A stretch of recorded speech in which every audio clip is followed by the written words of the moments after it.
moon and what I need. Somewhere close to harmony. When the world is sound asleep, something's gonna bring the change. Journeys we are meant to take. Something at the edge of space, calling us to fly away. Don't you be afraid, everything will change. You and I, jumping off the edge. They say dreamers never die. So come and fly, come and fly, come and fly away with me.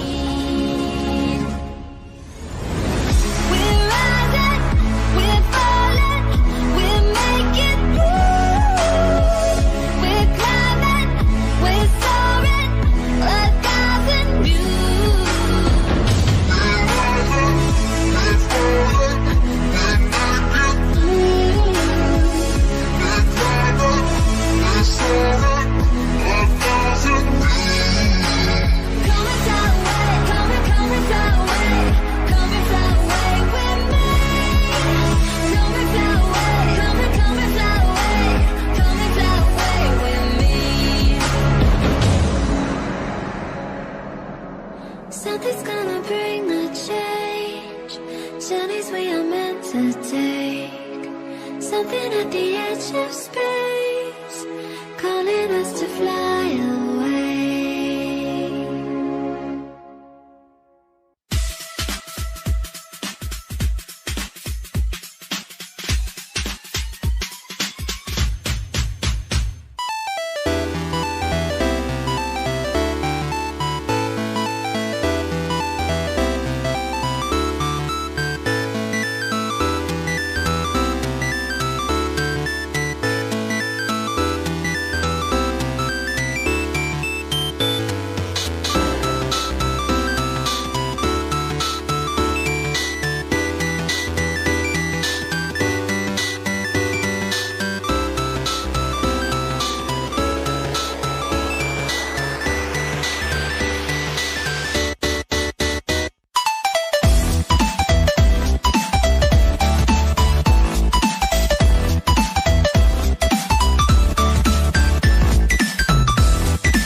seasons change, our roads will lie.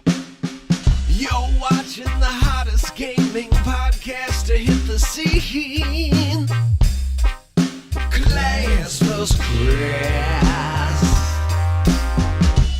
The mastermind of this operation is Jason Levine. Class vs. Crass. With the help of his scruffy buddy, 85 to the RGT. Class vs. Crass. Good evening, all you beautiful people, and welcome to the Crass vs. Crass Gaming Podcast. I'm your host, Hey Jay. Joining me, we got the Dynamite Giraffe. Hello. AKA Greg. And down below, we got the Grumpy One, or the Crassy One, RGT85, AKA Sean. How are you guys tonight? I'm not very grumpy today. I wonder why. I think I discovered the correlation between your mood. What? I had this theory that if you came back from your little adventure from 5 minutes ago happy, that maybe when you're grumpy, it's because... No, because I usually shit first thing in the morning. Like I wake up, I stretch. I might smoke You before. stretch. Oh, yeah, a little stretch. I might smoke before I poop, but I might poop before I smoke. But yeah, like usually I'm not a twice a dayer, but I don't know. I had steak for dinner. I've been buying like Is this better? ribeye steaks. That was pretty good. So maybe that's Making making like it 7 flow. times a day. yeah. But I take like man dumps like. What is a Like- man dump? Like, so they like I'll back up a toilet with just What? feces. like I won't even. I always flush after I take a dump before wiping because the toilet paper. If there's toilet paper in there, like That no, is- it's just over. That is nasty. I've never seen... I've heard these stories. I have a friend who would tell me these things, and I was like, how do you fill up a toilet? Like, those things are designed to take Nah, dude. a certain amount of like shit. it'll get clogged. It always gets clogged. Does it So look like a tall can? it's like it's big, man. It's like. Meaty. I don't fuck around. There's no like little rabbit turds here. That's probably the healthiest part of my body is like my colon or something. That's like the complete opposite of mine. It looks like I Oh my I God. took one of the giant Tootsie Rolls Oh, and like tore it apart. Oh! There's like strings. And I stuff. swear, everyone, this is a gaming podcast. We don't actually just... It's not 3 old men talking about their bowel movements. What did we talk about before we went live, Jason? What were we talking about before we went live? X-Men. We were talking about X-Men. And your My gut problems. Before we went live, I realized something that rhymes with shampoo. Bamboo. Sean's poo. Well, and bamboo. Bamboo and Sean's poo. Sean's poo with the bamboo. Joe? Don't you dare use it as shampoo. All right. It is a 1-hour podcast where we talk about all the latest in gaming. If it is your first time here, I'm sorry. This is the worst intro we've ever done. Over this hour, we go over what we've been playing over the past week. Probably going to be talking about Bowser's Furry a lot. And then we go into the major headlines. Specifically, we have no major headline. I just want to talk about how everybody's buying everybody and the state of the gaming industry is kind of crazy. So we got a bunch of headlines to go through. Thanks to Treon for bringing those together. We're going to be talking about that. And the last 15 minutes is where we do the lightning round. That's where we take your comments, your questions, anything that you guys want to talk about that we didn't talk about. And then we call that a show. For all of those joining us tonight, happy Valentine's Day. Thanks for coming out, hanging out with the best. And by best, I mean the worst. Yeah, be modest. You need to learn some modesty on your social media. Bragging all the damn time. Oh, We like to please. brag. You are the last person to talk about. What do I brag about? I never brag. You've toned it down a What? lot. What does my Twitter account say? I make mediocre videos that sometimes people watch. What does my Twitter account say? I don't know. I keep seeing all these braggadocious moments. Braggadocious. Let's see here. I got my credential. Oh, I used to say mediocre something here. I changed it. I put it to on a Monster Hunter journey. It's not bragging. You, sir, though, every time someone toots a little thing that you once said, you just like pop out of the bushes and go, "Who told you? Who told you?" And then you remind people that you said something that was correct in the past. That is the opposite of that's different. No, that's just different. It's just reaffirming your position and reminding people that I might actually know something about what I talk about occasionally. But you're mediocre, though. So do you? That's fine. I am mediocre. I don't make good videos. My editing sucks. Have you ever watched one of my videos? I don't know what the fuck I'm doing. I think at this point, there's more editing in your videos than in my videos. I found out the key is to edit less. Remember when I used to heavily edit shit? Yes. Doesn't work. Where did you just said shit, Jason? It had to come out. Speaking of coming out. How's it going, Greg? It goes. Did you guys have a good week? Yeah, it's all right. Spent too much money. What have you guys been playing? Who would you like to go first? Or should we just go talk at the same time? 1, 2, 3, not it. Greg can I'll go take first. it. Hey. Yeah, I did jump into Bowser's Fury, Super Mario 3D World, but I'll save that for discussion. Playing the newest season of Apex Legends. It's pretty cool that, I feel like the game has been picking up a lot of steam as of lately. Just like with the new character, the new Legend Fuse. Whoa, what's that? What's Legend Fuse? It's a new legend, so another character added to the roster. His name is Fuse. Oh. But it's like they're changing the way that they do a lot of things in the game.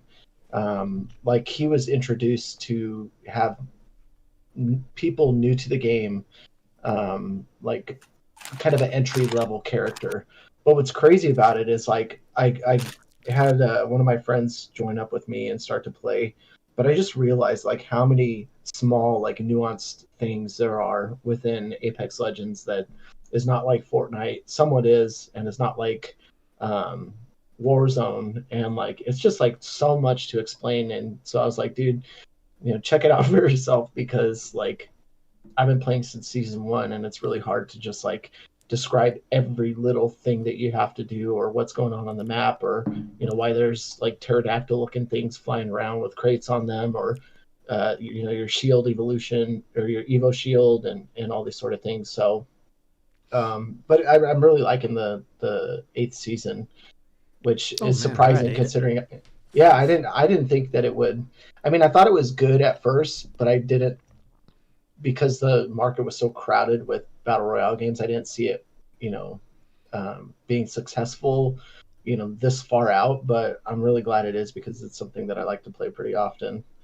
Other than that, I haven't really played much of anything else. I did. Have either of you guys ever seen the movie Warriors of Virtue? Why is that something? No. Is that the kangaroos? Yeah. Oh my God, yes. So I don't remember anything about it.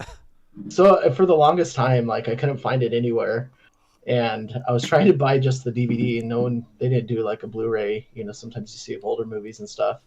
But what's crazy is it's like $40 just for the DVD. What? And that's on like eBay, Amazon, and so I did see some others for like $10, but I think they're just like pirated prints of it. But I ended up buying it, the actual. I may or may not have spent $40 for a stupid DVD. That is not a good. And it's not a good movie either. That reminds me of when I bought the Super Mario World. Is this Super Mario World or Super Mario 3 TV show? Like the cartoon? I saw it. I forgot. I was in a store. This was like over a decade ago. I was like, oh my God. There's 2 of them. Yeah, I got the bad one. So I'm like, oh my God, they have this on DVD. I can find it. I spent like $30-$40, brought it home, watched enough. So I'm like, this is trash. This is so bad.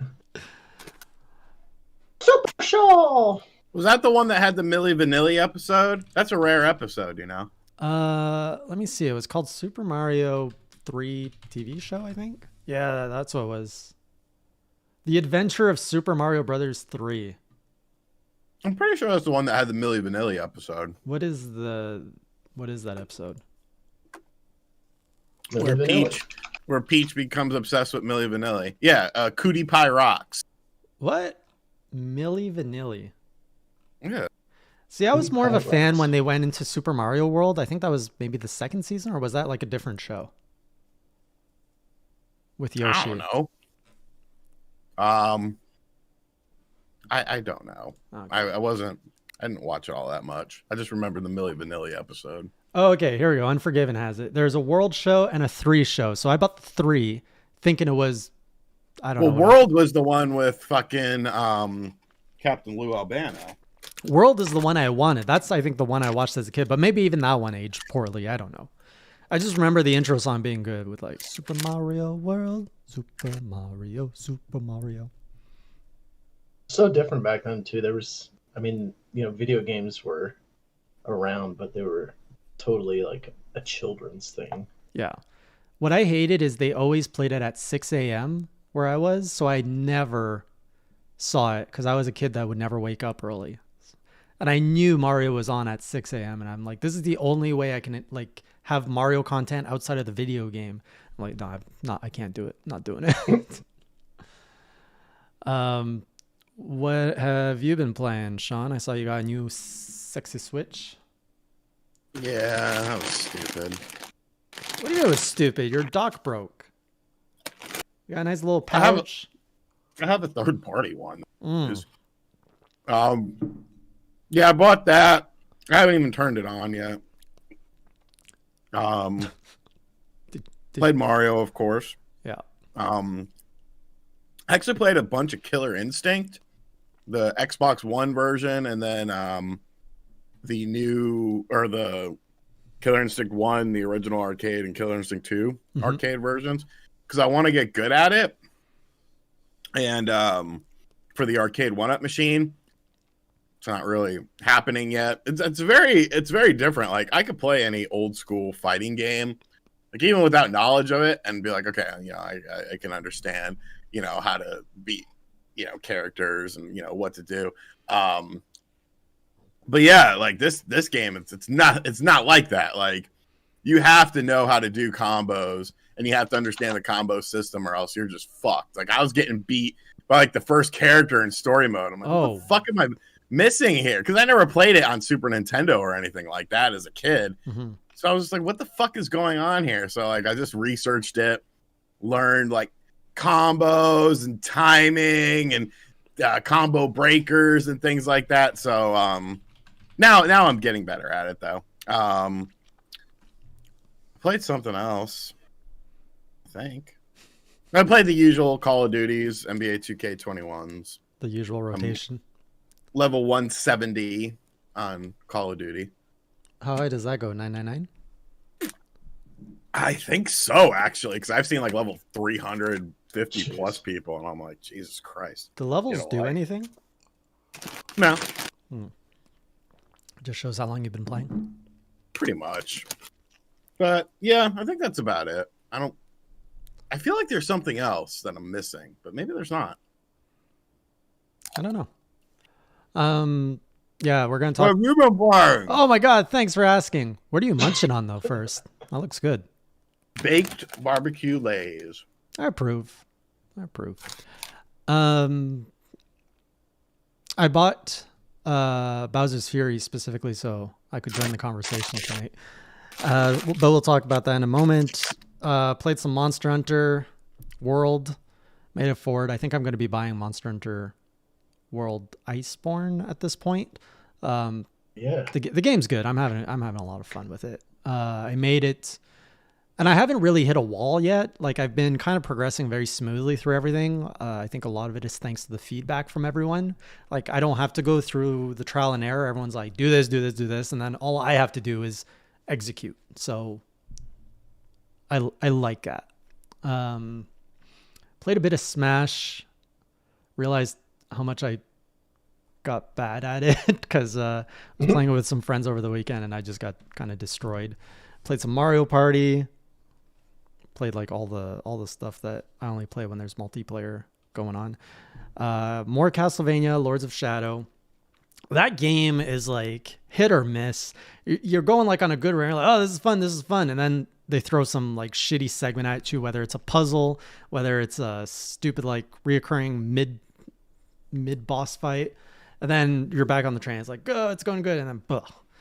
So those are the only ones. I don't know if I had finished it last week or if I did it in the past week, but I finished Immortals Phoenix Rising, which it was time for it to end.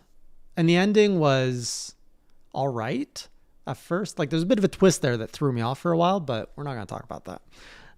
Yeah, I was happy to finish it. I'm ready to move on to other stuff. Besides, I had to clear my February for Mario and for Persona 5 Scramble. Is that what it's called? Strikers? Why did I think it was Strikers. Scramble? Yeah, Strikers. So those are one. Where is that review? That review got buried, Treon, by Monster Hunter content. Here we go. Yeah.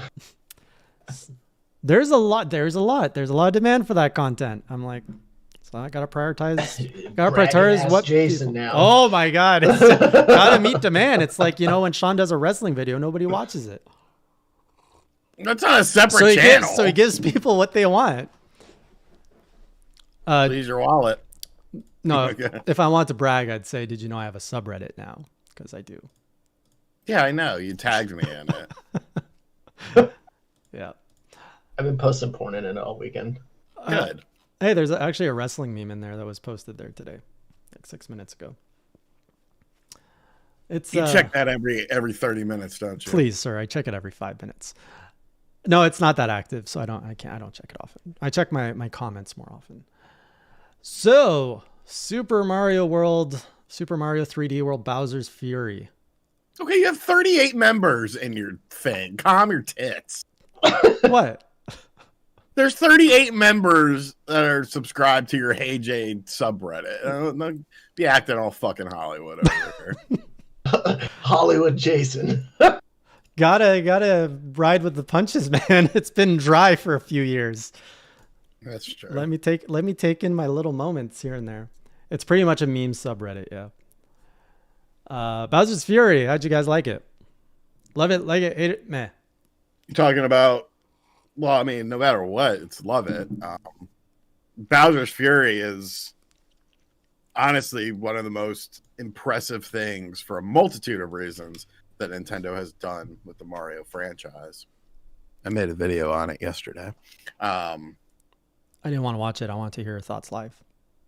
No, it's crazy. Like I wasn't really expecting it how it ended up being, even though like you saw the trailers and you saw it was an open world thing, and it's like, okay, whatever. Yeah. But I didn't realize it was a seamless open world Yeah. that contained absolutely no loading whatsoever. I didn't realize that the level structures were baked into the world itself. Yeah. The world itself is dynamically reacting to the Bowser's Fury section, because there are sections where Bowser has to attack you in order to get the cat shines that are hidden in some of the areas, and just how it looks. Like it look like if you're riding Plessy when Bowser's Fury hits and like he's throwing all the shit at you, like all the lighting and stuff, it looks fucking fantastic. Like, Yeah. it is brilliant, and it plays nothing like how I thought. I thought it was going to essentially be Odyssey's engine as far as character movement and platforming and stuff, but it's not. They literally took the Super Mario 3D World style and then just like, well, fuck it, we'll make it a full-on 3D thing instead of a more, linear progression. So I was absolutely blown away by it. Yeah, it's short, but fuck, man, it was so good. I didn't 100% it yet, but I'm going to start working on that, I think. I haven't completed it either. I'm about an hour in, but I echo all your thoughts. I had no idea that you just keep walking and you're like, oh, this is a level. And you walk a little bit more this way. It's like, okay, now you're in a new level. And those levels actually have like more than one objective. I was so surprised that every time like you revisit that section, it's like, okay, well now there's like a Shadow Luigi you have to catch. I'm like, what? Yeah, there's like 5. There's I believe it's 5 per level. Yeah, from what I've seen so far. And then there's also random shit. Like you'll just see like a random rabbit in the middle of the ocean on a little island, and then you got to go capture him. and then like that's a shine that you get, and things of that nature. But yeah, like it's varied in how things work out. I honestly hope that they expand upon this format. I would love to see a full game like in this style, because I think there's a ton of shit you could do with it. And hopefully that's what Nintendo is sort of teasing with this, is seeing how people's reactions would be towards it. Because I mean, it's kind of the next logical step in progression. Like, yes, we've had games like Super Mario 64, and then you have games sort of in that style, as far as, yes, it's open, but it's essentially a hub world. And Galaxy used a hub world. Odyssey, it's still pretty much a hub world inside of your little thing. Yeah. Whereas this, there is no hub. The world is the hub. Yeah. And I think that's the next progression for 3D Mario games, to sort of, stay fresh. It felt like a stew of every Mario concept that we've ever seen, like perfectly meshed together. When I was in, I was like, oh, this feels like Mario Sunshine here. And I was like, oh, no, it feels like Mario 3D World. Oh, no, it feels like Odyssey. It just felt like the perfect fusion of all the 3D Marios we've seen up to this point. I agree. What do you think, Greg? So I haven't played any of the Bowser's Fury portion yet, but this is my first jump into Super Mario 3D World. I own it on the Wii U, but I never played it, and I was meaning to play it, and I just never got around to it. But even for me, it just feels so at home on the Switch. And I watched it was a Donkey was talking about it in a video, and just some of the mechanics, like the camera and stuff like that too. But one of the things he talked about was the biggest misstep, I guess, for 3D World was launching on the Wii U, and I think that's very true. It was very before its time, and especially being isolated to the Wii U console. But I'm glad that it feels the way it does, it plays the way it does, because I mean, already I was playing the first couple of levels, and I was like, man, I could really just sit here and continue playing, and this is too easy to do that. And even for the 3D All Stars, I didn't really get grabbed back into those games. But one thing I will say is I played the shit out of 3D Land on the 3DS, and so I think that's why it resonates so much with me. And I'm kind of sad that I didn't jump in sooner, but I'm really liking what I've played so far. Well, that's another thing, is 3D World itself has a lot of variety in it as well, especially when you compare it to the game I always beat up on in the Mario franchise, which is New Super Mario Bros. U or New Super Mario Bros. U Deluxe. Within the first two worlds, I feel like you get more variety in terms of levels than you do in the entire experience with that game. There's Boo Houses, there's the Captain Toad stuff, there's the weird shadow level where you get that little surprise, which I actually, and the thing of it is that I played that game. Did I review that for Gaming Truth? I feel like I might have. 3D World? Yeah. What is Gaming Truth? If you know, you know. I didn't. I did not. You were at Nintendo Enthusiast at that time, sir. Was I? In 2013? Yeah, because I think... Oh, man, it's that old? Yeah, it came out in 2013. Okay, no, you were... I think I came over to Nintendo Enthusiast at about 13. Well, Greg did a trailer write-up on it. I did. Good weird. Lord. But... Fuck, where was I going? The review, you made a write-up. A lot of diversity in the early levels, more so than Mario U. Yeah. Yeah, but it was just a game that, unfortunately... let's see, I even did because I did reviews. I did a review on Deus Ex on October 21st, 2013. I wonder why I didn't review that game. Huh. Anyways. Huh? Yeah. Anyways, but yeah.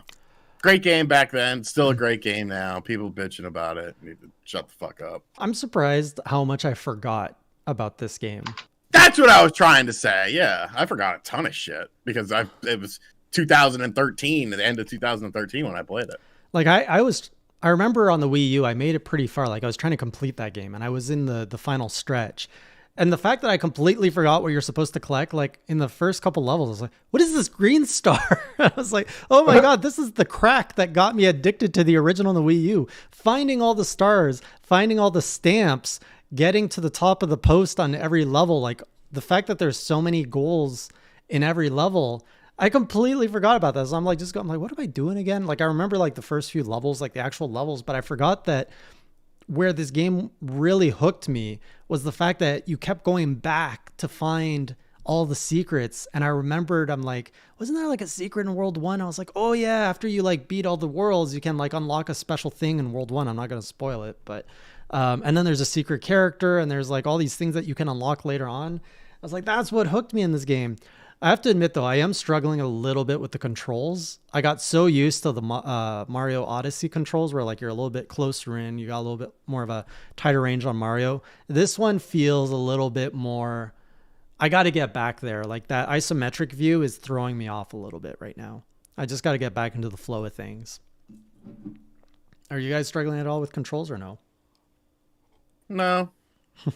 I just kind of got used to it. Like it definitely feels a little faster, and it also plays into the more isometric locked visual style of the game as opposed to other games. But like I see a Goomba coming and I'm like, oh my God, can I actually time a jump on this thing? Because I do not have that comfort yet of properly doing it. But so far it's been good. You know, my platforming has been a little sloppy compared to how it usually is. But no regrets. I can't wait. Like I'm going to play through this, both of them. But I'm really excited to see like how much. I'm not at the point where I can say, if someone asks me Bowser's Fury, how much would you pay for just Bowser's Fury? And I want to get to the point of like, okay, let's isolate these two as like different packages. You know, you've been it, Sean. So like, what would you put if you had to put a price on Bowser's Fury to just buy at the end of my video, I said it almost you can make a potential case that it justifies a full price. Wow, really? Even though it's a short adventure, yeah, what you get in that adventure is just awesome, I feel. Well, I feel if you're a Mario fan, you need this. Yeah, like I don't know. Like the thing is, when the fuck was the last time you played 3D World? You got your Wii U sitting out there, your tablets all charged up and shit. Like fuck off, man. Like, do we need to bring Mr. T on this? Ms. T on this show again? He is a rare occasion as far as that is concerned. If you have not played the game within the past year, I will give you all of 2020 to have played Super Mario 3D World. If you do not play it, then buy it again. Yeah, no, it's a good pickup. Yeah, it always kind of surprises me, you know, that they keep finding success with like some of these, like, I mean, it's not a remaster, but you know, reissuing, you know, games for the Wii U, because like in a way that's Nintendo recognizing the failure of the system. But you know, there were good games, and like I said before, you know, it feels so much at home on the Switch, and it's like it's kind of a shame. Yeah. By the way, Treon feels called out. He still plays his Wii U regularly. Well, see, I mean that's fine, but you are not. Two exceptions now. I mean, that's not the norm. No, it's not the norm. It's not. But to your point earlier too, I do think that this could work as a future entire fleshed out Mario, and I don't know if they're going to lean in fully, because you know, Captain Toad, I feel, was kind of an experimental thing they put into 3D World, and then they're like, oh, people love this, let's make a full game out of it.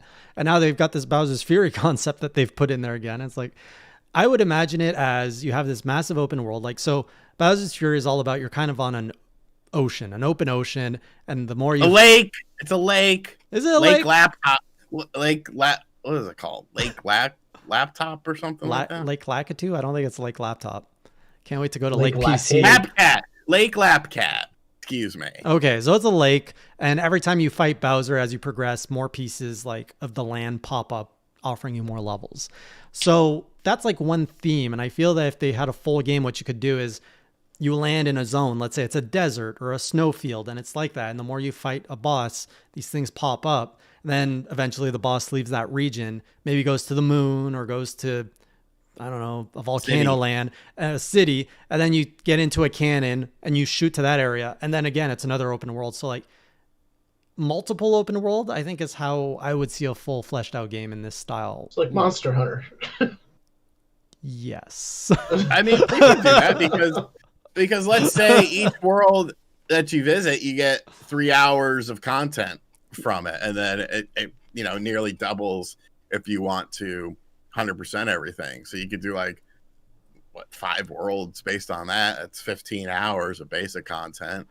Yeah. Or if you want to go super crazy, Breath of the Wild treatment. Have a massive world with the different geographies all interconnected. And hey, as Mario, just run from the ice field all the way to the volcano field, and like no load screens at all. They could pull that off. I don't know if that'd be interesting. That could be interesting. Different. And then would you like that for a Mario game like that where you could go and beat the boss right away? Well, I don't know if it would necessarily work though. Yeah, I think like a world. I don't think you would do it where you can fight the boss right away. I think it would be the same style where like the levels unlock and progress. But then I think of like a massive Breath of the Wild style open world with just like Mario type platforming everywhere. That would not be an interesting world to run around in. So maybe it wouldn't work. But see, like I feel like Yooka-Laylee and the Impossible Lair, like they kind of did something similar to that where you could go through the Impossible Lair. Oh yeah. And you only starting out, you have like, whatever it is, like you can only get hit twice or whatever. Right. But the better you are at platforming, you technically could make it through. But as you unlock more, that game's BS a little bit. I like the concept. The execution's a little rough. About just the overworld and the levels in general. What do you think of that outside of the Impossible Lair? Yeah, so I actually love everything about Impossible Lair except for the Impossible Lair. I love the fact that there's an overworld that you can unlock, interact things with, and that like you can create environmental impacts on the overworld that affects the levels. Like I love that aspect. I love that within the levels there's things that you can collect. Everything about that is great, but the fact that the gimmick is you have to play through this whole game to collect basically hit points to go into the Impossible Lair and play this overly tedious, difficult level where the only way to progress is to have enough hit points to make mistakes. Like that level was designed almost so poorly that it's almost, so you have this whole, okay, so like usually the end of a game or a boss or the final level is to test your skills as a player. Like how much have you learned? And in Impossible Lair, you're doing that. The levels get progressively harder, but the Impossible Lair is so specifically like difficult because it's almost over the top trying to kill you because it's expecting you to have 30 to 50 bees to protect you, that there's a lot of cheese in that level and it's just not pleasant. Like you don't make it through because you're like, I'm pro, I'm really good. You make it through because you have this stamina gimmick protecting you. And it's just like, it's too long. It's too tedious and it's just not fun. I agree with you there. Like that could have been like, a super secret, like extra area or like, something that wasn't the focus of the game. Because like, to me, the platforming, the design, the level design, the gameplay, the different moves, the amount of depth each level had with like where things are located and what you can, go back and discover down the road, like all that's like very well done. I thought it was a big step up from the Yooka-Laylee just being in a 3D world, and everything outside of the Impossible Lair was great, but that it just didn't. To me, it served no purpose. Exactly, it was just there to be annoying. But Treon says it got patched, so maybe it got better. Now there's checkpoints, and you can actually make it easier. So it looks like they've taken that feedback, maybe made it better. But speaking of Yooka-Laylee, they've actually made headlines again over the past week. They have now become an official publisher looking to publish hidden gem games. I don't think they've announced any of the games that they're going to be working on, but this basically gives... Actually, what does this mean to us? It just means they're going to release games. Potentially some undervalued indie developer will now get funding from Platonic Games. But I think that's interesting, though, like for former Rare veterans, to co-found this studio, to, have a successful Kickstarter for Yooka-Laylee, and then, make enough off their first two games to now move forward to actually publish games. Mm-hmm. I think that's kind of cool. But did you see they tried to make the Platonic Friends Twitter account, and they inputted the birth date wrong, and they got locked out of the account? Oh no, I didn't see that. I don't know if it's been updated, but I mean, they did get $3 million for Yooka-Laylee, so actually a great example of an indie developer turning publisher is Yacht Club Games. They developed all those Shovel Knight games, of course, but then they went on to publish Cyber Shadow. So we can expect the same kind of treatment with Platonic. What I worry though is Platonic's own games, like Yooka-Laylee, was not a smash hit. It was very. It got $3 million. That's a lot more than a lot of these other. In terms of quality of the game, not revenue. Revenue-wise, they're fine. Quality subjective, though, I feel. It is, and to be fair, Impossible Lair, I think, scored a lot higher than the original Yooka-Laylee, so. I think I gave it a pretty high score. I remember giving it a decent score, but yeah, like the original Yooka-Laylee was a 7 out of 10, I think, if I recall right. Impossible Lair, I saw a lot of 9 out of 10s. So hopefully they can find some other hidden gems. All right, let's get into our. Speaking of, 9 out of 10 games. Kickbeat no, he brought it back. Yeah, I heard that was a 9 out of 10 game. What game? Kickbeat Special Edition on the Wii U. Let's see how that scored on Metacritic. Kickbeat Special Edition. Wii U. 62 overall on Metacritic. It was an underappreciated game. I was really into rhythm games. Your review isn't even on there on Meta. I don't think we were on Metacritic yet. But then they go back. I feel like they go back. I don't remember. You sure I'm not on there? Yeah, I'm looking right now. Okay. Kickbeat, it was a kung fu game where like you're beating up mobs. So you're in the center as like a kung fu master. And then there's mobs coming around you in circles. And you're basically like in the middle of a fight, punching and kicking to rhythm, to like music. 9 out of 10. It was really satisfying at the time. I don't know if it aged well though. Maybe it was also my early days of reviewing. And I was just like, oh my God, it's a free game that is awesome and so unique. Good old Hollywood Lapine. Amateur Lapine. There's a video on it too. There is not. Oh, Yeah, there there was is. a video. Damn it. Look at this No. mobile looking game. It's not about the graphics. It's about what it makes you feel. You even do the narration on it. Yeah, it was probably one of my early video reviews. All right. Now let's get into our headlines you may have missed. Starting off with Ubisoft has pledged to do more free-to-play titles moving forward. Ubisoft, stop it. This company is so confused. Ubisoft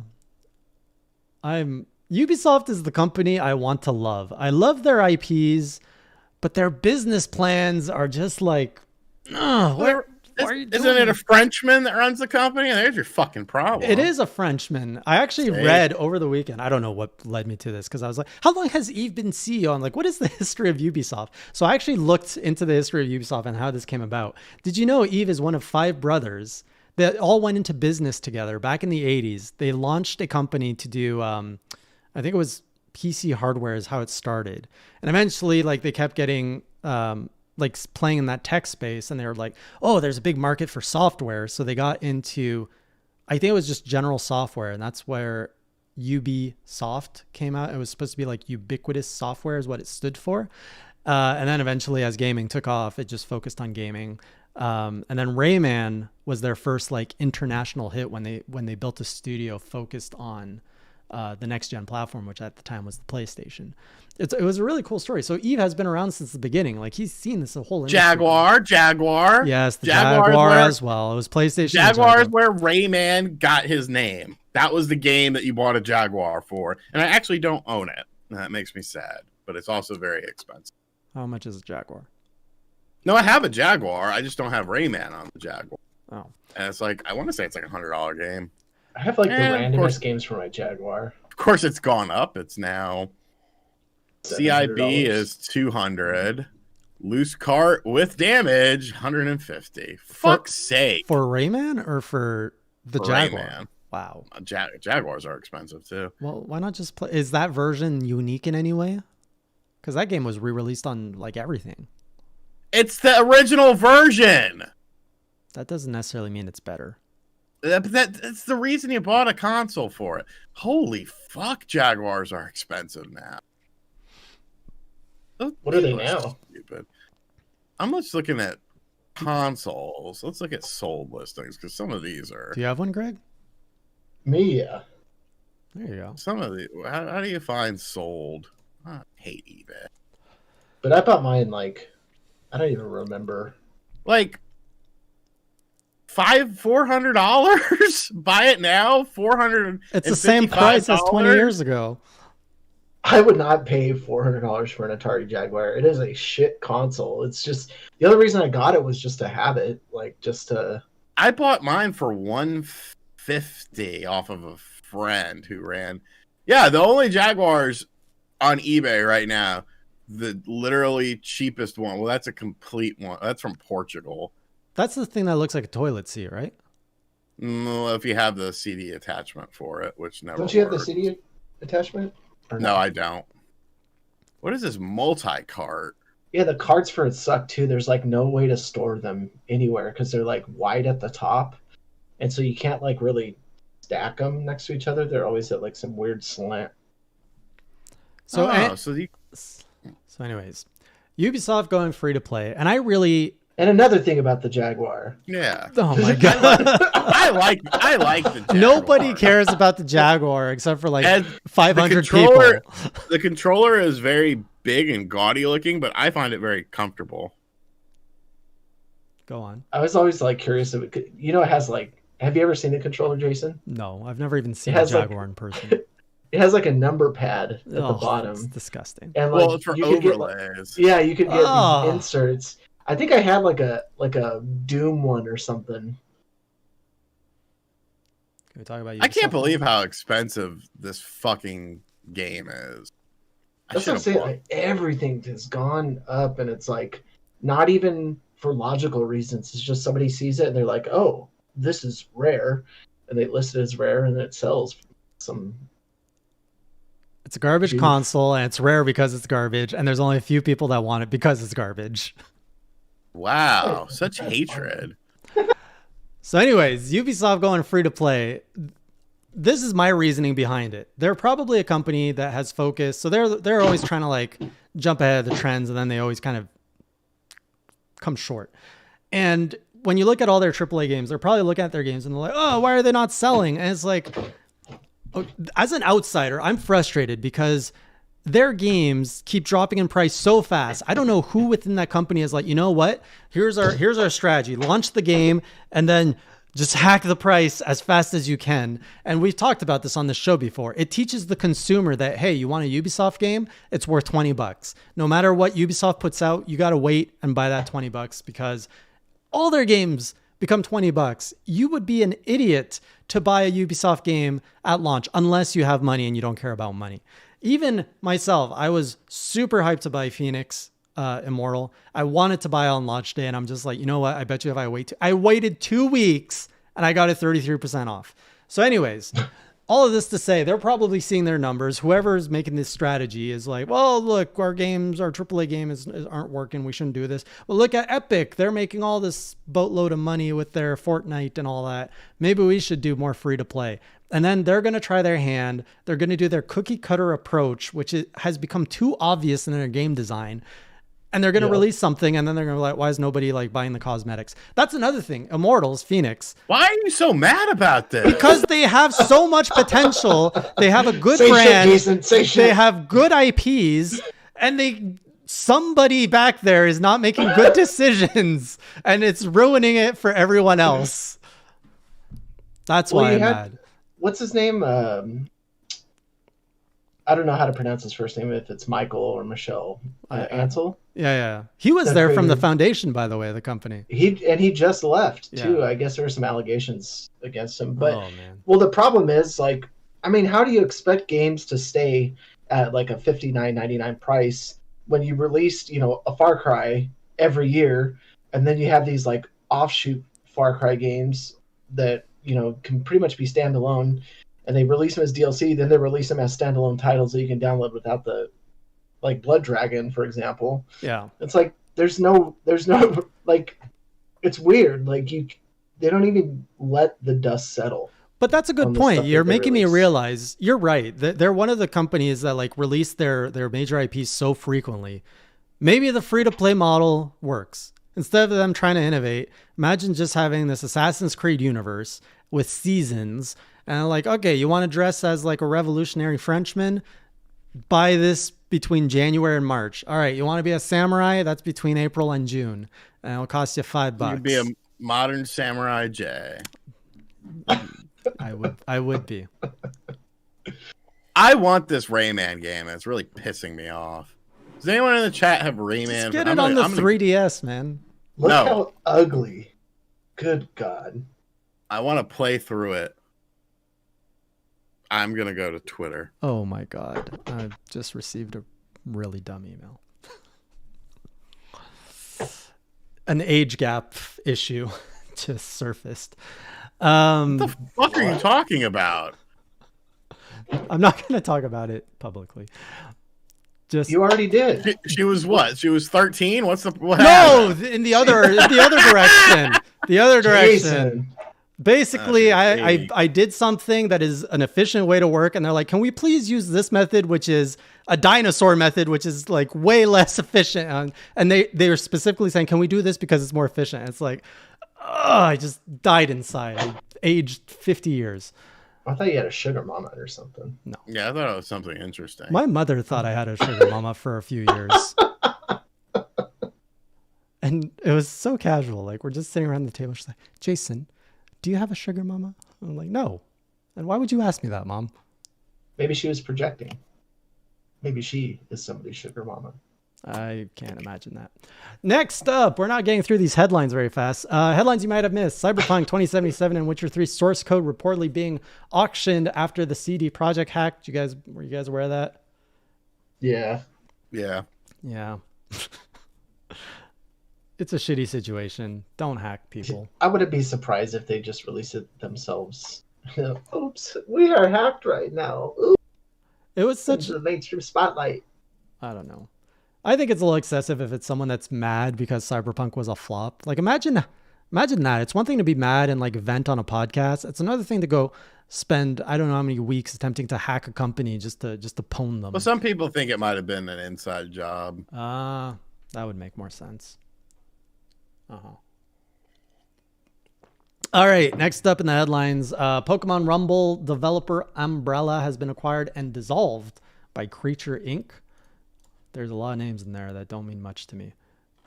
What was Pokemon Rumble? It was which one was which spin-off was that?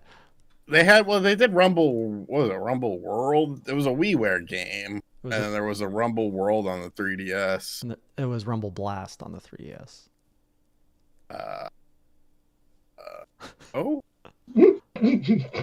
Rumble World on 3DS. I'm looking at it right now. Rumble Blast. Maybe that was a different game, but there was definitely a Pokemon Rumble World on the Nintendo 3DS. Pokemon Rumble Blast, the first Pokemon game created exclusively for the Nintendo 3DS system.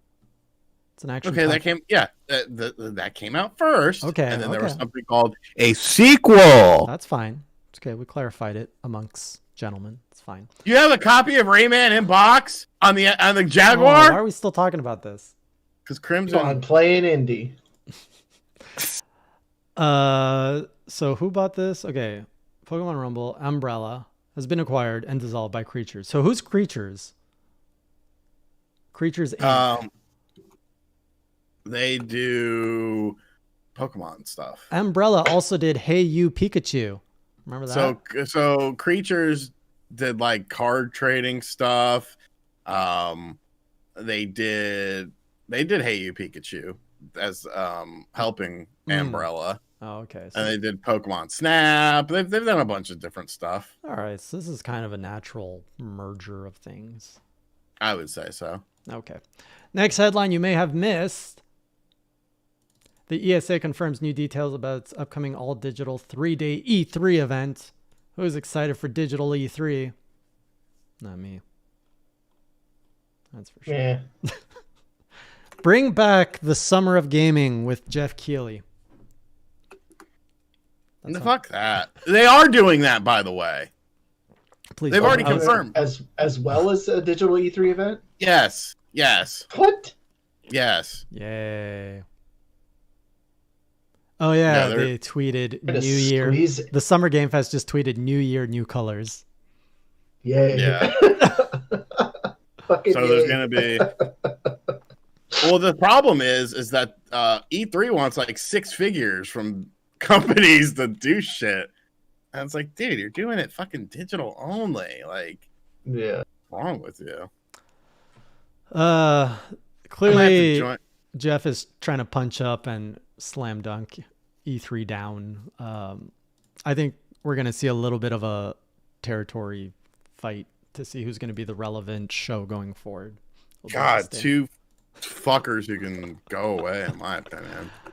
Next, we have some unseen E3 2006 demo footage showcasing early gameplay for Super Mario Galaxy and more has been unveiled. If anyone is interested in some of that stuff, I did not see it because I was driving. What year was that? 2006. What happened now? Some Super Mario Galaxy footage. Oh yeah, I saw that. Unseen footage. Was there anything interesting in it? No, it was just cool looking. Yes. Oh look, I tried to join your Discord and I couldn't. You're already in the Discord unless you left. Oh, I don't know how to use Discord. Apparently. I have to suck up to Crimson in your Discord. Oh man. Next up, we have Nintendo executives blocked the remake of GoldenEye 007, says former Rare dev. Why would Nintendo It's funny block that? Oh, it's fun. It's funny how many people can't put 2 and 2 together. Is there a new server or something for you? Am I banned from your server because I found a Hey J server? Messages failed to load and nothing is loading in here. You have to accept the rules now. We've propped up the server for. Oh my god! Unforgiven. I'll drop you a link if you're not in there. I have it. Okay, go to the rules channel and accept the rules, sir. Well, how do I accept? Click the little check mark. Oh, click Tickle the my green feet. check mark. Okay, great. And Am I then in? you will get. Awesome. Now you have access to everything. Where is my friend? Oh my god, I want that. Is it nice? And Clean as oh, come on, Crimson. it's gonna milk you for everything you're worth. Don't go for it. You'll be like, I think I have one Atari Jaguar game new in box, but I bought it at a thrift store and it was like stepped on. I have a few complete in box games for it. What were we talking about? we're talking about GoldenEye Oh, yeah. remaster being blocked by Nintendo, according to The Xbox. reason why nobody's saying who it was is because clearly to me it was Iwata, and they just don't want to be disrespectful. Oh, you think That's so? why they said, yeah. I mean, why else would they just be very vague about it? Could be someone that still works there and that could, I don't know, sue them or something. Yeah, that sounds logical. I don't think I've ever heard a bad thing said about Iwata. What? Well, yeah, No, before his Oh, yeah, passing, before a it. lot of people were dunking Really? on him. During the Wii U, he was blamed for everything. Maybe I was just oblivious to it. And So I it's think sucking even the teeth of before, the Wii U. wasn't it during the Wii era too? He wasn't necessarily that respected either at that point. No, because he ushered in the Wii DS era. Right, so you're agreeing that he was not respected at first, or he was after? People didn't like what he was doing because they wanted Nintendo to make a powerful system like the GameCube. Well, Yeah, and he I appealed thought to. this was the misstep. Yeah. But I think he, with the launch of the Nintendo Directs, people getting to know him better, and then I don't know what it is specifically that flipped his image. But the Nintendo Directs definitely helped. Other headlines you may have missed. What is this? Nintendo is running a bizarre concierge service that teaches you about the Switch for 3 hours for free. Who needs 3 hours to learn about the Switch? I mean, I obviously did. Did you see me with the... You didn't watch my video because you're a Monster Hunter piece of shit. Do you make Monster Hunter content, sir? Maybe I'd watch then. I did. I reviewed Generations Ultimate. What'd you think of it? Was it a good game? Yeah, I enjoy Monster Hunter. I thought the wrist strap was for the Switch itself, not for the Joy-Con. Wait, what? And so so you were playing with 2 wrist straps in handheld? No. I was like trying to put the wrist strap on the Switch, and I'm like, why isn't this working? This is weird. And everyone's like, idiot, it's for the Joy-Cons. And it's like, okay, sorry, I've never used these before. Oh, this system's been out forever. Yeah, I don't use wrist straps. I didn't use wrist straps with the Wii because I'm an adult. And I understand that if I'm holding something in my hand, I shouldn't let go of it unless I want to throw it at someone. But you had a Wii. So, yeah, and I never threw the Wiimote because I was a responsible adult. Did you ever put the wrist strap around your wrists with the Wiimote? No. Oh. I think I only used it a handful of times, like Punch Out, and I think Skyward Sword, because it kept coming out of my hand. If you have sweaty hands, it'll slip right out. You gotta tighten that down. Wait, speaking of which, did you ever finish No More Heroes? No. Next up in headlines you may have missed. Star Wars Republic Commando for Switch pops up on Nintendo eShop server. Might be interesting to check out because that was the PC first-person shooter. I never played it. It was a squad shooter. It was the one I did not play. Like out of all the Star Wars games, I didn't play this one. Oh, Republic Commando? Yeah. No, it was a first-person shooter. I bought it on Xbox a little bit ago.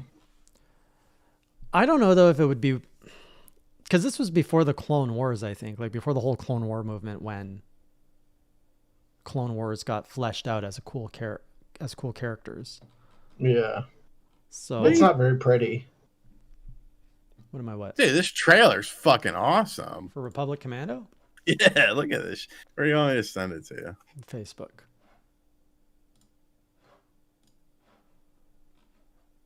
Are we? All right.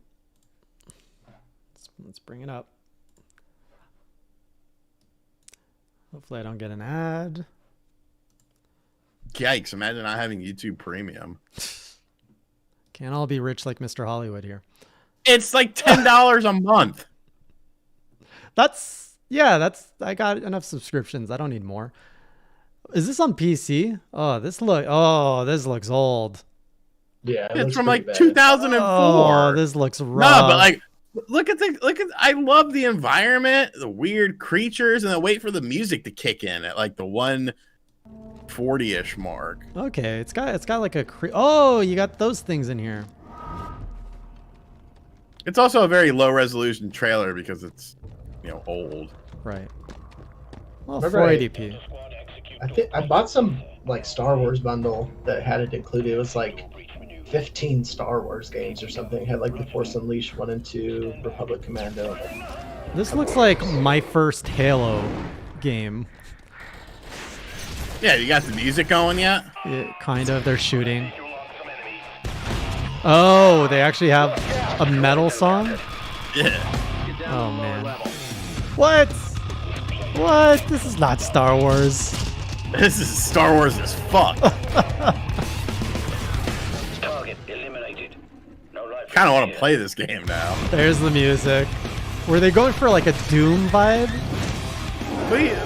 I mean, kind of ish, I guess. Was it an online co-op? I believe it was, yes. Squad defensive positions. Ready. This is so weird. This is fun.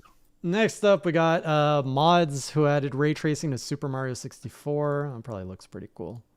It does. It's actually kind of old, though. Okay. 3 more to go. But it was a new topic for some reason. You can get more mileage out of Bloodstain with the 1986 variant of Classic mode. That sounds like not fun. So you can apparently play Bloodstain in Classic mode now? Wait, did they remake? Yeah, it was a free thing. Oh, that's pretty cool. Like, it looks like an old... with the stairs and everything. As Switch hits the middle of its life cycle, Nintendo is confident it will overtake the Wii. I think it's a very good possibility. That's very cool.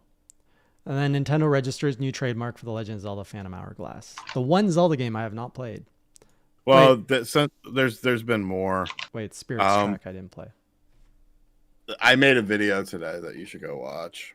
It has more updated information on that trademark and other trademarks, and then Grezzo looking for something, and I didn't realize that Grezzo. Jay just got home. I was driving back home today. Yeah. Where'd you go? Yeah. Where did you go? Places. What's his name? Sugar Mama. So are we doing a lightning round? Because it's We are. We did the. I was trying to think of a joke and it wasn't coming. So. That's what she said. Oh God. So I already asked in the chat. Let's do the lightning round. I don't know if some people started already. Did anyone see questions? Lightning round. Let us know your questions, topics we missed, thoughts you might have, as we speed through all of this. I think we're way past the middle point, though. The Switch is 4 years old. I don't want another 4 years. That's why they need to do a refresh. The Switch feels like it's near the end of the life cycle. That's why they need to do a refresh. The software will only get you so far, as evident by really the Wii, if you look at it, because the Wii had very successful software even towards the end of its life cycle with games like Xenoblade, all of those, Operation Rainfall games. Yeah. But the hardware was just very dated. Skyward Sword was also there. Yeah. If you do a system refresh, Switch Pro is not good enough. You'd be surprised. It depends on how far NVIDIA can make the Switch Pro go. And I think the better model of refresh is you look at the 3DS and how its lifespan and its sales kept just going on forever. And, if they wouldn't have stopped the software drip on that, like it was doing very well with the hardware releases, selling hardware. And that's the new thing, Treon's. NVIDIA's DLSS is like getting even better as like the days go on. And it's not about meters. It's the future of gaming, in my opinion, is not about raw power. It's about DLSS, artificial intelligence, artificial scaling, and things like that, because you can get those same sorts of visuals without having that power because it's all automatically upscaled. We're at the point where it's no longer a race for power. I feel the next Pro, the Switch kind of introduced the concept of, hey, you can play anything you want now. You just pick when it comes to consoles, you pick your resolution you want, which is, just like PC. You have a PC, usually a game on PC, you have kind of a 10-year range where you play it on low settings if your PC's old, and you play it on super buff high, I'm Dynamite Giraffe settings if you got a PC like Greg.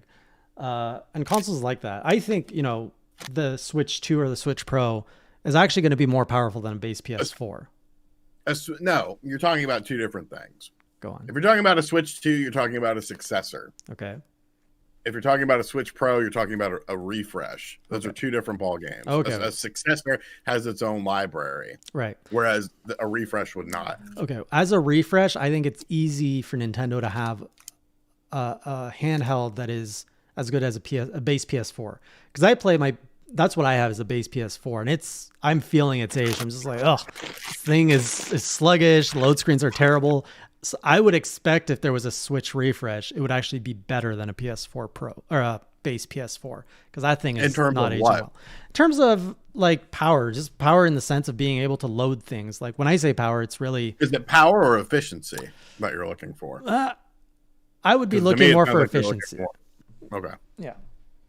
But I think there's a couple things to consider too, especially with DLSS. Like there's like on PC Invasion, I've reported on it a couple of times. They keep adding more games that support DLSS and ray tracing right off the bat. But the problem is there's still, the hardware to achieve that is, I believe, with the lowest is like the 3070 in terms of like RTX cards. So I think they're at kind of a standstill right now because, I mean, if you look at GPUs that are available, the raw materials needed to create those and to put into mass production a huge refresh that requires that, it's like, I think they're in a tough spot because I don't even know if they have the resources available in a pandemic era to mass produce something like that. But I would also think too that it would have a higher price tag associated with it. I don't know. Like we see other industries, I know Sean hates it when we bring up cell phones, but like you look at refreshes in the cell phone world, that pivots very quick. No, I don't hate it. Okay. And then Xbox is another great example of how they refresh the, consoles like crazy to the point where there's too many Xbox consoles. Nintendo kind of due for a refresh. They can do it. It's just like, what are you waiting for at this point? Are they still waiting and looking for gimmicks to, I don't think you even need a new gimmick when it comes to Switch refresh. You want to launch it with software, I feel. You want to launch it with something that's going to showcase, like, yes, it's the same game on the standard Switch as it is on this revised model, but look at how it looks on the revised model. Oh, well, you pick Breath of the Wild 2 for that then. Well, yeah, that's what I was getting at. I'm just trying to be more.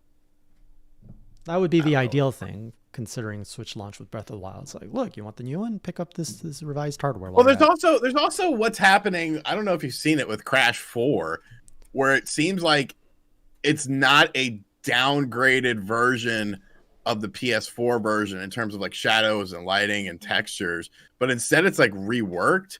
Here, I think that's another game that's also going to see DLSS support. I think that game is going to sell best on the Switch, even though it came out later. Yeah, I can't believe it launched Xbox One, PS4. It's fucking stupid. The Activision just didn't want to put it on the Switch because they're idiots. But if you look at the Crash Insane trilogy, it sold like crack cocaine on the Switch, even though it came out much later. Where the fuck was that comparison that I saw earlier? And plus, like that's like the majority, I would say, of Switch. It's a family console. Of Switch owners have it mostly as a family console, whereas like an Xbox is like, my console. Me in my living, like me in my living room, and maybe I'd play it, but maybe I know I saw this because I remember reading comments. Maybe it was on a different website. While you're looking at that, any other questions for the lightning round or comments? Here it is. Go on. All right. So, open image in new tab. Okay. I'm going to send you this image on Facebook, and then you can share it with the chat. Why don't you share with the chat? Or you mean because idiot, you have to put it up on the screen. Okay, I thought you meant the link. Greg, what's in your mouth?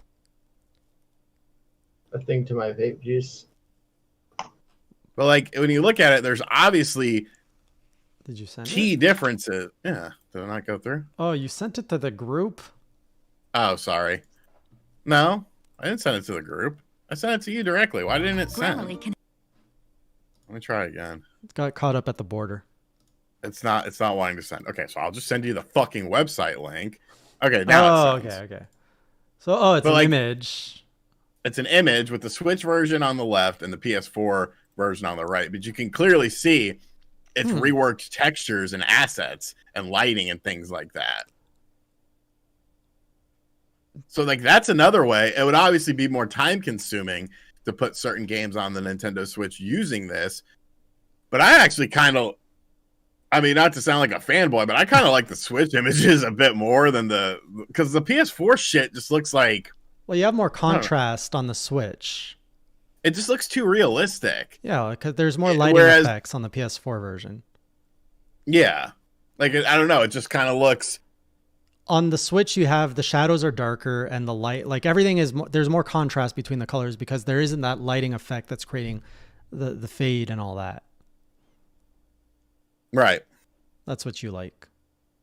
I just feel like it's one game you don't need. You don't need it to look like the newest Ratchet and Clank. Right. No, you don't. Well, a lot of these games, you don't need it to look like there's kind of the two camps, right? There's those who really want that, especially if you're playing like a realistic game, like let's say The Last of Us, in a game like that, you probably want it to look good because you're essentially playing a glorified movie.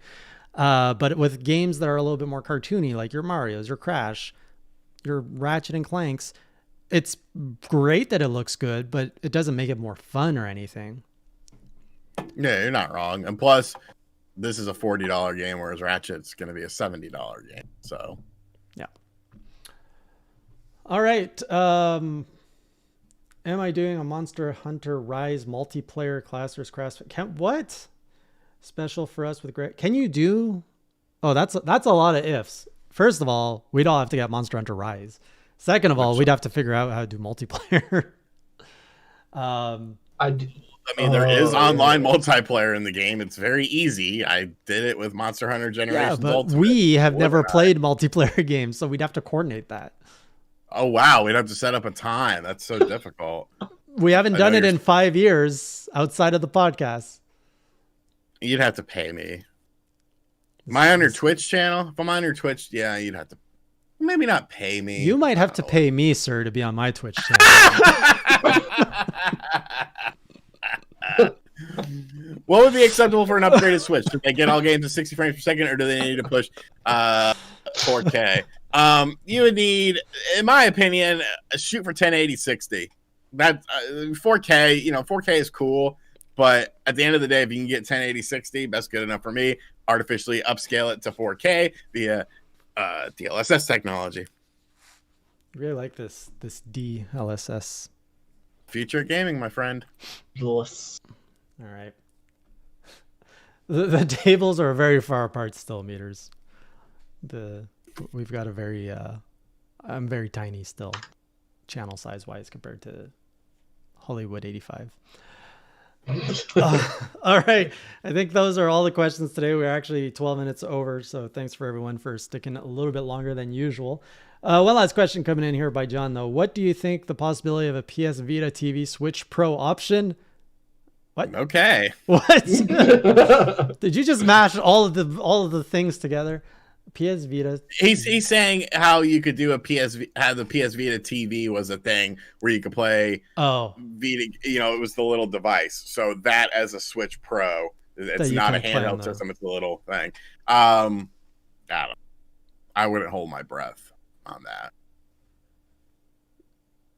So would that mean like playing the Switch in handheld? You know what a PS Vita TV is? No. You wouldn't be able to do handheld. It was essentially a box that played PS Vita games on your television at a discounted price because it wasn't a portable system. It didn't have a screen or anything like that. Would you play with the Vita controls or with a PlayStation controller? You use a PlayStation controller. Oh. They discontinued it after like a year, I think. Yeah, it didn't sell very well. I have one too somewhere. I could see them do like a mini, like what they did with the Wii Mini, which was like a little box. How have you never heard of the PlayStation Vita TV? That's weird. I really had no interest in the Vita library or the Vita as a whole. Yeah, but you could do other shit with it. It wasn't just Vita. I don't know. Before we wrap up, what is on your plate this week, Greg? I've been back on PC Invasion a little bit more. I think I'm going to do hopefully this week, an article talking about some of the loadouts, weapon options, and legend options for my three mains in Apex Legends, which are Caustic, Loba, and Octane. I'm going to try and stream a little bit more this week, just trying to get comfortable with it. I don't feel comfortable doing it, but I have had a lot of fun. Friends popping into the chat, some random guy telling me to eat shit. What's your Twitch channel? Let's get some attention on this thing. I'll send you some Monster Hunter love. Yay! Twitch.tv/Dynamite_Giraffe. Is Giraffe 2 Fs? Yeah. When are you streaming that? Do you have a date? No, but I'll probably, chisel out some sort of schedule soon because I do want to start doing some other retro games and maybe even 3D World. So Maybe even keep on playing indie. You might want to play some indie. no, But if you really want to... You said you were into Monster Hunter World, so you should play some Monster Hunter World. You never finished it, right? no, I'm at like the very, very end of it. There you go. Stream that, put it in the Discord. It'll be a fun time. Sean, what are you working on this week that you know of? Shoveling snow? We're supposed to get 5 inches on Thursday, I think. Yeah, we're getting 20 centimeters. Inches, Jason. Inches. I don't know. I've been having some birdies chirping in my ear about something happening this week. I don't really have any sort of confirmation or anything like that. Timeline wise, it does sort of make sense, but I don't know. We'll see. And then, as per usual, my week is pretty open. I just take whatever comes along my way. Cool. It's going to be a usual week here. I'm still debating if I'm going to add a stream because I can do a Monster Hunter grind screen over the weekend. We might do 2 Monster Hunter streams this week, but the usual progression stream is on Thursday night. Castlevania progression stream on Tuesday. That's Lords of Shadow. I ended right before a boss fight, so that should be an interesting one. They always start at 8 p.m. Eastern Time on twitch.tv/HeyJayOfficial. There is a review of Phoenix Immortals going up this week. I might get my review of Bowser's Fury up as well. And then, of course, the Monster Hunter Journals over on Hey Jay, as we are not on the Hey Jay channel anymore. Yes, it's already recorded, Treon. I just have to edit it. And that's going to be it. Otherwise, we will be back next week, same time, same channel, 8 p.m. Eastern Time on the Class vs. Crass. Let's give a quick shout out to Treon, who holds this channel together. He does all the clipping, gets us all the topics in advance, keeps us organized. The only thing he doesn't do is provide snacks, but maybe that'll change someday. We'll see you all next week. And until then, keep it classy, or as Sean would say, Keep it crassy. or as Greg would say, A little bit of both. have a good night, everyone.